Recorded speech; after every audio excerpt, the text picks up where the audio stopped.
घरामधी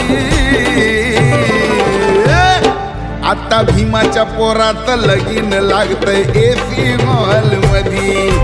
भीमाच्या पोरात लगीन लागतंय AC hall मधी